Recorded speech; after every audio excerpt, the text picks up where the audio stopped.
ಉಗ್ರ ದಾಳಿಗೆ ಬಲಿಯಾದ ಮಂಜುನಾಥ್ ಅವರ ಪಾರ್ಥಿವ ಶರೀರ ನಾಳೆ ಶಿವಮೊಗ್ಗಕ್ಕೆ ಬೆಳಗ್ಗೆ 9 ಗಂಟೆಗೆ ಶಿವಮೊಗ್ಗಕ್ಕೆ ಆಗಮಿಸಲಿದೆ ಎಂದು ಶಾಸಕ ಚನ್ನಬಸಪ್ಪ ತಿಳಿಸಿದರು. ಮೃತ ಮಂಜುನಾಥ್ ಅವರ ಮನೆಯ ಮುಂದೆ ಸುದ್ದಿಗೋಷ್ಠಿ ನಡೆಸಿ ಮಾತನಾಡಿದ ಅವರು, ಪಾರ್ಥಿವ ಶರೀರದ ದರ್ಶನಕ್ಕೆ ಸಾರ್ವಜನಿಕರಿಗೆ ಅವಕಾಶ ಮಾಡಿಕೊಡಲಾಗಿದೆ.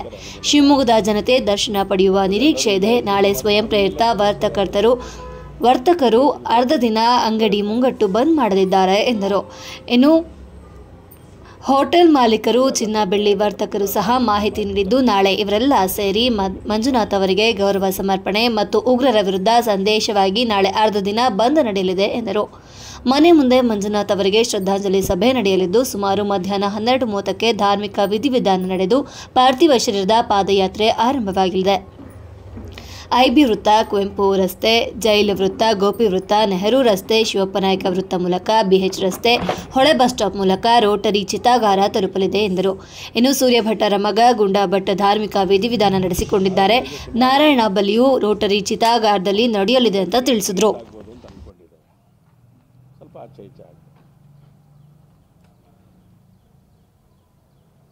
ಅದು ಬಂದಂಥ ಸಂದರ್ಭದಲ್ಲಿ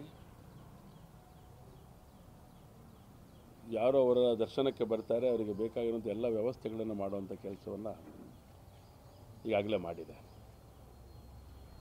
ಕುಟುಂಬದವರು ಕೂಡ ಸಾಕಷ್ಟು ಸಂಗತಿಗಳನ್ನು ಯೋಚನೆಯನ್ನು ಮಾಡಿ ಮುಂದಾಗುವಂಥ ಕಾರ್ಯದ ಬಗ್ಗೆ ಆಲೋಚನೆಯನ್ನು ಮಾಡಿದ್ದಾರೆ. ಇಡೀ ಶಿವಮೊಗ್ಗದ ನಗರದ ಜನತೆ ಬರ್ಬೋದು ಅಂತ ನಿರೀಕ್ಷೆಯಲ್ಲಿದೆ. ನಾವು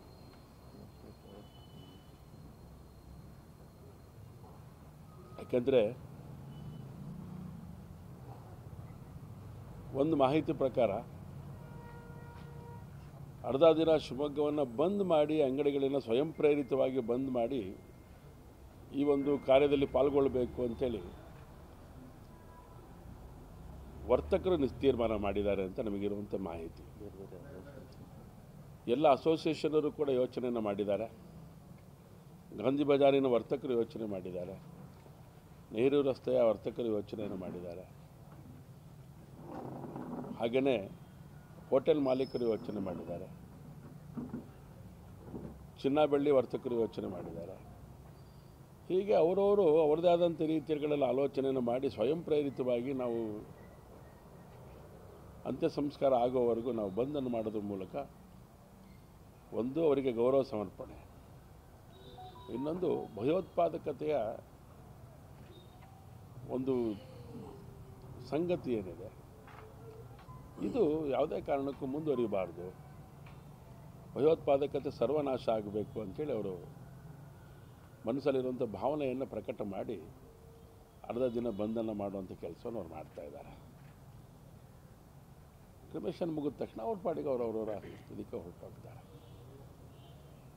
ಇದು ನಾಗರಿಕರಿರುವಂಥ ಭಾವನೆಗಳು ಪ್ರಕಟೀಕರಣ ಅಂಥೇಳಿ ನಾನಂತೂ ಭಾವಿಸ್ತೇನೆ. ಸ್ವಯಂ ಪ್ರೇರಿತವಾಗಿ ಶಿವಮೊಗ್ಗ ನಗರ ಬಂದಾಗತ್ತೆ ಅಂತ ಹೇಳಿದಾಗ ಸಹಜವಾಗಿ ಬೇಕಾಗಿರುವಂಥ ಆಲೋಚನೆಗಳನ್ನು ನಾವೀಗಾಗಲೇ ಮಾಡಿದ್ದೇವೆ. ಕುಟುಂಬಸ್ಥರ ಜೊತೆಗೆ ಚರ್ಚೆಗಳನ್ನು ಮಾಡಿದ್ದೇವೆ. ಅವರು ಆಲೋಚನೆಯನ್ನು ಮಾಡಿದ್ದಾರೆ. ಇಲ್ಲಿ ಬೆಳಗ್ಗೆ ಇಲ್ಲಿ ಗೌರವ ಸಮರ್ಪಣೆಗಳು, ಶ್ರದ್ಧಾಂಜಲಿ ಸಭೆಗಳು ಇಲ್ಲ ಆಗತ್ತೆ. ಅದಾದ ನಂತರ ಧಾರ್ಮಿಕ ವಿಧಿವಿಧಾನಗಳು ಅಲ್ಪ ಮಟ್ಟಿಗೆ ಇಲ್ಲಿ ಏನಾಗಬೇಕು ಮನೆ ಮುಂದೆ ಅದು ಮಾಡ್ತಾರೆ. ಅದಾದ ಮೇಲೆ ಪಾರ್ಥಿವ ಶರೀರದ ಅಂತಿಮ ಯಾತ್ರೆ ಪ್ರಾರಂಭ ಆಗುತ್ತೆ.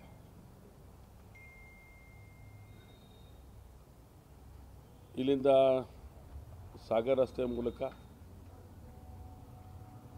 ಐಬಿ ಸರ್ಕಲ್, ಆದಿಚುಂಚನಗಿರಿ ವೃತ್ತ ಅಂತ ಕರೀತೇವೆ, ಅಲ್ಲಿಂದ ಕುವೆಂಪು ರಸ್ತೆ, ಜೈಲ್ ಸರ್ಕಲ್, ದುರ್ಗಿಗುಡಿ, ಗೋಪಿ ವೃತ್ತ, ನೆಹರು ರಸ್ತೆ, ಶಿವಪ್ಪನಾಯಕ ವೃತ್ತ, ಹಾಗೆ ಶಂಕರ ಮಠದ ವೃತ್ತ ಬಿಎಚ್ ರಸ್ತೆ ಮೂಲಕ ಅಲ್ಲಿಂದ ರೋಟರಿ ಚಿತಾಗಾರಕ್ಕೆ ತೊಗೊಂಡೋಗ್ತೇವೆ. ರೋಟರಿ ಚಿತಾಗಾರದಲ್ಲಿ ಆಗಬೇಕಾಗಿರೋಂಥ ಉಳಿದಂಥ ಎಲ್ಲ ಸಂಗತಿಗಳು ಕೂಡ ಅಲ್ಲಿ ನಡೆಯುತ್ತೆ. ಅಲ್ಲಿ ಸುಮಾರು ತುಂಬ ಸಮಯ ಅಲ್ಲಿ ಅವಶ್ಯಕತೆ ಇರೋದ್ರಿಂದ ಸುಮಾರು ಇಲ್ಲಿ 12:30 ತನಕ ಇಲ್ಲಿ ಜನರ ದರ್ಶನಕ್ಕೆ ಬಿಟ್ಟು, ನಾಗರಿಕರ ದರ್ಶನಕ್ಕೆ ಬಿಟ್ಟು 12:30 ನಂತರ ಸುಮಾರು 12:30 1 ಗಂಟೆ ಒಳಗಡೆ ಇಲ್ಲಿಂದ ಆ ಮೆರವಣಿಗೆ ಹೊರಡತ್ತೆ ಅಂತ ಯೋಚನೆ ಮಾಡಿದ್ದೇವೆ. ಅಲ್ಲಿ ನಮ್ಮ ಈ ಹಿಂದೆ ಸಾಕಷ್ಟು ಧಾರ್ಮಿಕ ವಿಧಿವಿಧಾನಗಳ ಮೂಲಕ ಕಾರ್ಯ ಮಾಡ್ತಾ ಇದ್ದಂಥ ಸೂರ್ಯನಾರಾಯಣ ಸೂರಿ ಭಟ್ರು ಮಗ ಗುಂಡಾ ಭಟ್ರು ಅವರು ಈ ಕಾರ್ಯವನ್ನು ನಿರ್ವಹಣೆ ಮಾಡ್ತಾರೆ. ಉಳಿದಂಥ ಎಲ್ಲ ಧಾರ್ಮಿಕ ವಿಧಿವಿಧಾನಗಳು ರೋಟಿ ಚಿತಾಗಾರದಲ್ಲಿ ನಡೆಯುತ್ತೆ. ಅಲ್ಲಿ ಸುಮಾರು 2 ಗಂಟೆಗಳ ಕಾಲ ಅಲ್ಲಿ ಕಾರ್ಯ ಆಗ್ಬೋದು ಅಂತ ನಿರೀಕ್ಷೆ ಇದೆ. ಯಾಕೆಂದರೆ ಬೇರೆ ಬೇರೆ ದುರ್ಘಟನೆಯಿಂದ ಆದಂಥವರಿಗೆ ಆಗಬೇಕಾಗಿರೋಂಥ ಸಂಸ್ಕಾರಗಳೇ ಬೇರೆ ರೀತಿಯಲ್ಲಿ ನಡೆಯುತ್ತೆ. ನಾರಾಯಣ ಬಲಿನೂ ಕೂಡ ಅಲ್ಲೇ ಮಾಡಬೇಕಾಗಿರೋದ್ರಿಂದ ಆ ಕಾರ್ಯಕ್ಕೂ ಸಮಯ ಬೇಕಾಗಿರೋದ್ರಿಂದ ಒಟ್ಟಾರೆ ಧಾರ್ಮಿಕ ವಿಧಿವಿಧಾನಗಳ ಮೂಲಕ ಈ ಶವ ಸಂಸ್ಕಾರವನ್ನು ನಾವು ಮಾಡೋರಿದ್ದೇವೆ. ಇಷ್ಟಕ್ಕೆ ಸಿದ್ಧತೆಗಳನ್ನು ಈಗಾಗಲೇ ಮಾಡಿದೆ. ವಿಶೇಷವಾಗಿ ಜಿಲ್ಲಾಧಿಕಾರಿಗಳು, ರಕ್ಷಣಾಧಿಕಾರಿಗಳು, ಇಡೀ ಪೊಲೀಸ್ ವ್ಯವಸ್ಥೆ ಇದರೊಳಗಡೆ ತಮ್ಮದೇ ಆದಂಥ ರೀತಿಯಲ್ಲಿ ಆಲೋಚನೆಗಳನ್ನು ಮಾಡಿ ಇಲ್ಲಿಯ ದರ್ಶನಕ್ಕೆ ಬೇಕಾಗಿರುವಂಥ ವ್ಯವಸ್ಥೆಗಳನ್ನು ಈಗಾಗಲೇ ಅವರು ಮಾಡಿದ್ದಾರೆ. ಸೊ ಅಂತ್ಯ ಸಂಸ್ಕಾರದ ಕ್ರಿಯೆ ಯಾವುದೇ ಅಡ್ಡಿ ಆತಂಕಗಳಿಂದ ನೆರವೇರಬೇಕು ಅನ್ನೋದೇ ಎಲ್ಲರ ಮಹದಾಸೆ. ಪ್ರಹ್ಲಾದ್ ಜೋಶಿಯವರು ಬರ್ತಾರೆ ಅಂತ ಸುದ್ದಿ ಬಂದಿದೆ. MP ರಾಘವೇಂದ್ರ ಅವರು ಇರ್ತಾರೆ. ಉಳಿದಂತೆ ಯಾರ್ಯಾರು ಬರ್ತಾರೆ ನಿಮ್ಗೆ ಗೊತ್ತಾಗ್ತಾ ಹೋಗ್ಬೇಕು ಯಾರು ಬರ್ತಾರೆ ಏನೋ ಅಂತೇಳಿ. ಸೆಂಟ್ರಲ್ ಮಿನಿಸ್ಟರ್ ಪ್ರಹ್ಲಾದ್ ಜೋಶಿ ಅವರು ಬರ್ತಾರೆ. ಎಲ್ಲ ಕೇಂದ್ರದ ಸಚಿವರು ಕೆಲ ಕಡೆ ಹೋಗಬೇಕು ಅಂತ ಈಗಾಗಲೇ ಯೋಚನೆ ನಡೆದಿದೆ. ಅದರ ಆಧಾರವಾಗಿ ಶಿವಮೊಗ್ಗ ನಗರಕ್ಕೆ ಪ್ರಹ್ಲಾದ್ ಜೋಶಿ ಅವರು ಬರ್ತಾರೆ.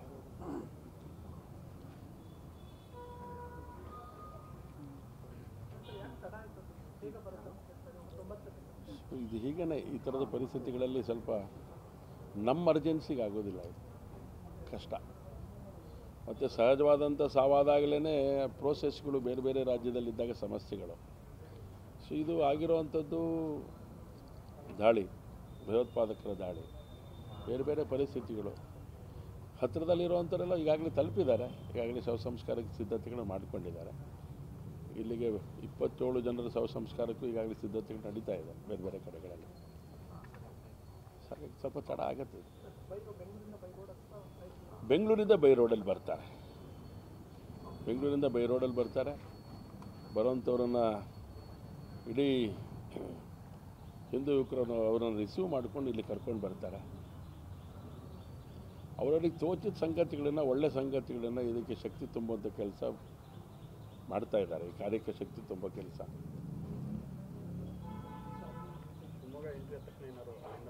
ಅಲ್ಲಿಂದ ಬೈಕಲ್ಲಿ ವಿಶ್ವ ಹಿಂದೂ ಪರಿಷತ್ತಿನ ನೇತೃತ್ವದಲ್ಲಿ ಅವರು ಅದನ್ನು ಸ್ವಾಗತ ಮಾಡಬೇಕು ಅಂತ ಪ್ಲ್ಯಾನ್ ಮಾಡಿದ್ದಾರೆ. ಅದನ್ನು ಪ್ರಯತ್ನ ನಡೆದಿದೆ ಈಗಾಗಲೇ. ಬೇರೆ ಬೇರೆ ಸಂಘ ಸಂಸ್ಥೆಯವರು ಇರ್ತಾರೆ. ಎಲ್ಲರೂ ಶ್ರದ್ಧಾಂಜಲಿ ಸಭೆಯೊಳಗಡೆ ಅವರೆಲ್ಲೂ ಕೂಡ ಭಾಗವಹಿಸಿ ನಮನಗಳನ್ನು ಸಲ್ಲಿಸೋರಿದ್ದಾರೆ.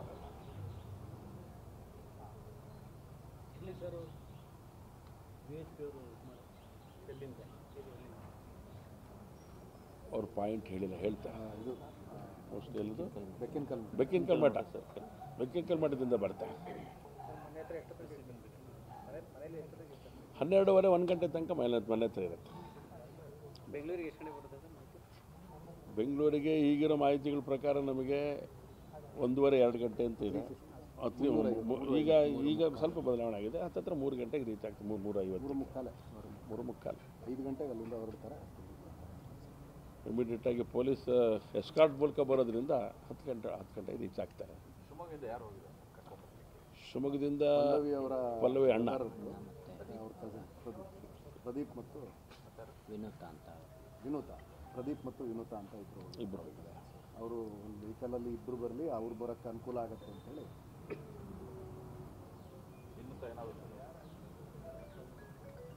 ಅವ್ರ ರಿಲೇಟಿವ್ಸ್ ಸಂಬಂಧ ಹತ್ತಿರ ಕಸಿನ್ ಪಲ್ಲವಿ ಅವರು ಅವ್ರ ಜೊತೆಗೆ ಬರ್ತಾ ಇದ್ದಾರೆ.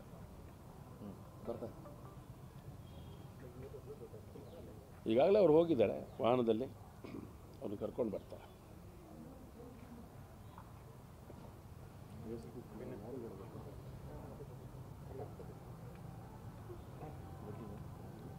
ಫೇಸ್ಬುಕ್ ಲೈವ್ ಆಡಿಯೋ ಬರ್ತಾರೆ.